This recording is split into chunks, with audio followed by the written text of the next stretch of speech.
Hello students, नमस्कार, प्रणाम। कैसे हो आप सब? आशा करते हैं कि बहुत बढ़िया होंगे, एकदम शानदार होंगे। आप सबके लिए इतना मेहनत करते हैं, लेकिन आप सब एक बार भी चैनल को सब्सक्राइब नहीं करते हैं ना। एक बार भी आप सब चैनल को सब्सक्राइब नहीं करते हैं, बेल आइकन को नहीं दबाते हैं, ताकि हमारी नोटिफिकेशन आपके पास जाती रहे। एक कक्षा 10 के लिए पेपर है, एक कक्षा 10 के लिए पेपर है 24 फरवरी के लिए। आपको इसे तैयार कर लेना होगा। हमें लगता है कि आप इसे तैयार कर लेंगे तो 70 में 60 तो किसी भी हाल में ला देंगे, है ना। किसी भी हाल में ला देंगे। ये वायरल पेपर है, बहुत शानदार होगा। आज आपके 16 फरवरी हो चुके हैं, हम लोग का 24 फरवरी से पेपर है ना। चलिए हम लोग पेपर को फुल सोल्यूशन करते हैं, बहुत ही जबरदस्त तरीके से, एकदम शानदार होगा, है ना। यहाँ पे एकदम शानदार होता ही है इस चैनल पे। चलिए आगे देख लेते हैं हम लोग प्रश्नों को और हल करते हैं, है ना। चैनल पर नए हैं तो चैनल को सब्सक्राइब कर दीजिएगा, बेल आइकन को दबा दीजिएगा, ताकि हमें नोटिफिकेशन आपके पास जाती रहे। यहाँ पे दिया है कि प्रताप नारायण मिश्र लेखक है ना। प्रताप नारायण मिश्र लेखक है पहले का। आपका 20 बहुविकल्पी प्रश्न रहेंगे पेपर का 6-10 में, है ना। आपके हो जाएंगे यहाँ पे भारतीय युग के, है ना, भारतीय युग के हो जाएंगे। बहुत ही शानदार होंगे, एकदम जबरदस्त होंगे, एकदम जबरदस्त होंगे, है ना। चलिए एक हम लोग शेर सुन लेते हैं और बहुत ही शानदार तरीके से सुनेंगे और कहेंगे, आप सभी याद रखेंगे कि हाँ, किसी ने पढ़ाते पढ़ाते शेर कहा था कि नहीं बसती किसी और की सूरत अब निगाहों में, नहीं बसती किसी और की सूरत अब निगाहों में, काश हमने तुम्हें गौर से देखा ना होता, है ना। काश हमने तुम्हें गौर से देखा ना होता। बहुत जबरदस्त लाइन है, एकदम शानदार लाइन है, दिल को छू देता है ये लाइन, है ना। चलिए आगे हम लोग अगला प्रश्न को देखते हैं। यहाँ पे दिया है कि गुनाहों के देवता रचना की विधा, है ना। गुनाहों का देवता रचना की विधा है। बहुत ही शानदार होगा। आपका हो जाएगा यहाँ पे उपन्यास का हो जाएगा। एकदम जबरदस्त होगा, है ना। आगे चलिए हम लोग देख लेते हैं। और यहाँ पे हंस यहाँ पे दिया है कि हंस पत्रिका के संपादक थे, है ना। हंस पत्रिका के संपादक थे। आपके हो जाएंगे यहाँ पे मुंशी प्रेमचंद्र जी हो जाएंगे, है ना। आगे चलिए हम लोग देख लेते हैं। आगे इसका थोड़ा कलर और डार्क कर लेते हैं हम लोग, बहुत शानदार दिखेगा, है ना। यहाँ पे कह रहा है कि कमल के सिपाही की विधा, है ना। कमल का सिपाही की विधा है, बहुत ही शानदार होगा, एकदम जबरदस्त होगा। जीवनी का, है ना, जीवनी का है मेरे प्यारे साथियों। आगे चलिए हम लोग देख लेते हैं ये 5वें का। आप सबसे उम्मीद करते हैं कि आप सब बहुत ही शानदार तरीके से तैयार कर लेंगे, है ना, बहुत ही शानदार तरीके से तैयार कर लेंगे। यहाँ पे दिया है कि लहरों के राजहंस के लेखक है, लहरों के राजहंस के लेखक है। आपके हो जाएंगे यहाँ पे 20 नंबर मोहन राकेश जी हो जाएंगे, है ना, मोहन राकेश जी हो जाएंगे। आगे चलिए हम लोग देख लेते हैं। यहाँ पे कह रहा है सॉरी, ऐसे नहीं हो रहा है ना। यहाँ पे कह रहा है, अरे यार किधर ये सब चला जा रहा है ना। यहाँ पे आपका प्रश्न 6वां आचार्य रामचंद्र शुक्ल का, है ना। यहाँ पे कह रहा है, यहाँ पे थोड़ा प्रश्न नीचे कर ले हम लोग। यहाँ पे कह रहा है आचार्य रामचंद्र शुक्ल एक है ना, शुक्ल एक है। आपका उपन्यासकार भी है, आलोचनकार भी, नाटककार भी, है ना। कवि नहीं, आपका ये हो जाएंगे, है ना। ये नंबर बहुत ही शानदार होगा, एकदम जबरदस्त होगा। आगे चलिए हम लोग देख लेते हैं 7वें का। कह रहा है कि यहाँ पे कह रहा है 7वें का आकाशदीप के लेखक, है ना, आकाशदीप के लेखक है। 7वें का आकाशदीप के लेखक है। आपके हो जाएंगे जयशंकर प्रसाद जी, एकदम जबरदस्त होंगे, है ना।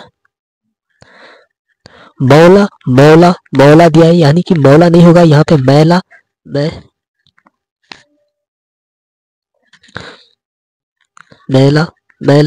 मैला आंचल के रचनाकार, है ना। यहाँ पे मौला दे दिया है, ये गलत है ना, मौला दे दिया गलत है।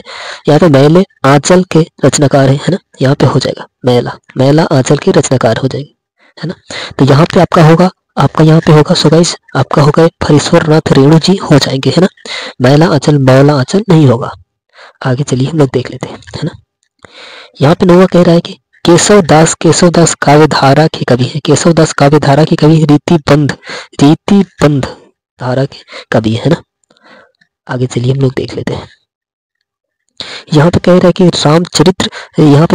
कि रामचंद्र का रचना है ना, रामचंद्र का रचना है। आपका हो जाएगा, सो गाइस ए नंबर हो जाएंगे केशव दास की हो जाएंगे।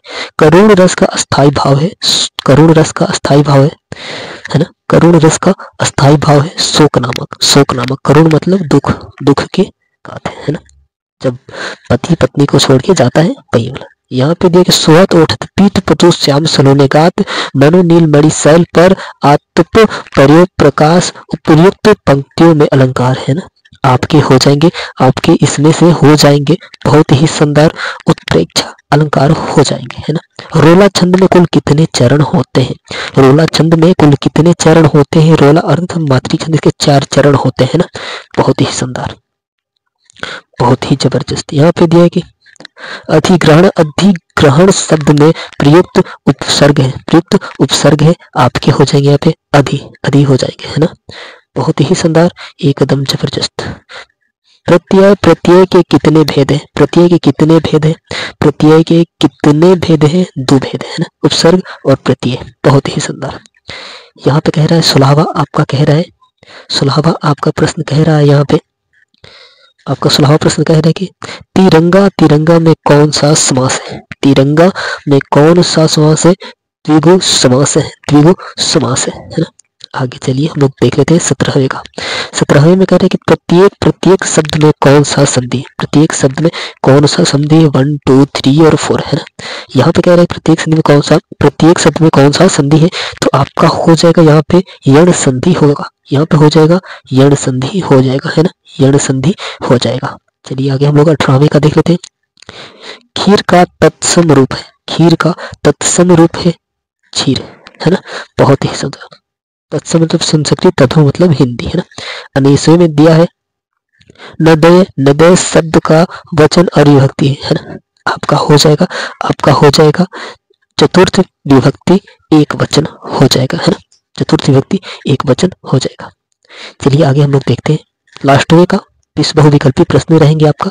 यहाँ पे कह रहे हैं कि हस्ल, हस्यथ, हस्यथ धातु का वचन, वचन एवं पुरुष, है ना। हसी, हसीस्यथ धातु का वचन एवं पुरुष है, आपका हो जाएगा। बहुत ही शानदार, ये हर साल ऐसा बार बार पूछता है ना। तो आपका हो जाएगा यहाँ पे एक वचन, एक वचन मध्यम पुरुष, है ना। बहुत ही जबरदस्त होगा। हमें लगता है कि 20 बहुविकल्पी प्रश्न आप तैयार कर लिए होंगे, है ना। 20 बहुविकल्पी प्रश्न आप तैयार कर लिए होंगे, एकदम शानदार तरीके से, एकदम जबरदस्त तरीके से तैयार कर लिए होंगे। आगे चलिए हम लोग देख लेते हैं कि आगे कह रहा है ना। यहाँ पे कह रहा है कि निम्नलिखित कथांश पर आधारित 3 प्रश्नों का उत्तर दीजिए, है ना। आपको इसे तैयार करना है मेरे प्यारे साथियों, 3 प्रश्नों का उत्तर देना है ना। यहाँ पे कह रहा है पहला, दूसरा, तीसरा, है ना। संदर्भ व्याख्या को करना, रेखांकित अंश का व्याख्या करना है और लक्षण के बारे में बताना है। बहुत ही शानदार है, इसे आप सबसे पहले तो बहुत ही शानदार तरीके से इसे तैयार कर लेंगे और इसे करना होगा। आपको नंबर भी ज्यादा मिलते हैं, अथवा करके दिया है ना, अथवा करके दिया है। यहाँ पे कह दे कि दिए गए पदांश पर आधारित 3 प्रश्नों का उत्तर दीजिए, है ना। पदांश से पढ़ना है, इसे आप पढ़िएगा। इसका उत्तर 3 प्रश्नों का दिया है, अथवा करके दिया है, उसे भी देख लीजिएगा, है ना। यहाँ पे कह रहा है इसी तरीके से यहाँ पे दिए गए संस्कृत गद्यांश में से किसी एक का संदर्भ से हिंदी में अनुवाद कीजिए। गद्यांश से अनुवाद करना है ना, बहुत प्यारा होगा, एकदम शानदार, एकदम जबरदस्त। अथवा भी करके दिया है, आप देख ही सकते हैं, अथवा भी करके दिया है, आप देख ही सकते हैं ना। यहाँ पे कह रहा है कि दिए गए संस्कृत पदांश में से किसी एक का संदर्भ से हिंदी में अनुवाद कीजिए। ये पदांश है, संस्कृत हिंदी में अनुवाद करना है, संस्कृत में हिंदी में अनुवाद करना है। और यहाँ पे कह रहा है कि अपने पठित खंड काव्य के आधार पर निम्नलिखित प्रश्नों में से किसी एक प्रश्न का उत्तर दीजिए, है ना।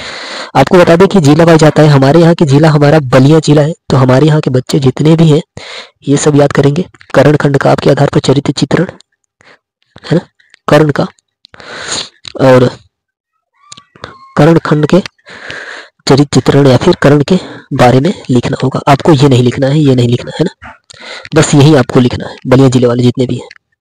और बाकी इंपॉर्टेंट बता दे, यहाँ पे दिए गए लेखकों में से किसी एक का जीवन परिचय देते हुए उनकी एक प्रमुख रचनाओं का उल्लेख कीजिए।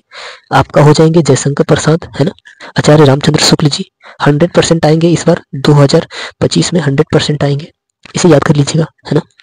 और यहाँ पे कह रहा है कि दिए गए कवियों में से किसी एक कवि का जीवन परिचय देते हुए उनकी एक प्रमुख रचनाओं का उल्लेख कीजिए, है ना। आपको बता दें बहुत ही शानदार होगा, एकदम जबरदस्त होगा, है ना।